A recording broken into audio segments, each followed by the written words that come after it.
பட்டறைகளில் அரிவாள், கத்தி உள்ளிட்டவற்றை தயாரிக்கக்கூடாது என்று பொதுவாக உத்தரவிடக்கூடாது என மெட்ராஸ் உயர்நீதிமன்ற மதுரை அமர்வு தெரிவித்துள்ளது. தென்காசியைச் சேர்ந்த சப்பானி என்ற சேகர் என்பவர் தொடர்ந்த வழக்கில் அரிவாள், கத்தி போன்ற பொருட்களை உற்பத்தி செய்யும் பட்டறை தொழிலாளர்களை காவல்துறையினர் தொந்தரவு செய்வதாக குற்றம் சாட்டியிருந்தார். இந்த வழக்கை விசாரித்த நீதிமன்றம் பட்டறையில் எதை தயாரிக்கலாம், எதை தயாரிக்கக்கூடாது என விவரமான பட்டியலை தாக்கல் செய்ய தென்காசி மாவட்ட காவல் கண்காணிப்பாளருக்கு உத்தரவிட்டுள்ளது.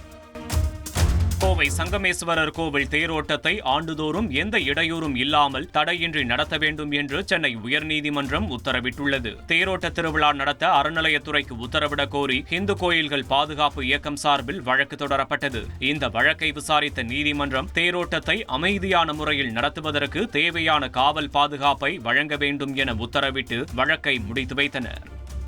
தமிழகத்தைப் போல் புதுச்சேரியிலும் வளர்ப்பு நாய்களுக்கு வாய்க்கவசம் அணியாமல் பொதுவெளியில் அழைத்து செல்ல தடை விதிக்கப்பட்டுள்ளது. அம்மா சார், என்னோட ரெசிக்னேஷன் எதுக்கு? நானே ஜாப்ஸ் உருவாக்கி பாஸ் ஆகலாம்னு இருக்கேன். எப்படி? பாஸ்வாலா பி தி பாஸ்.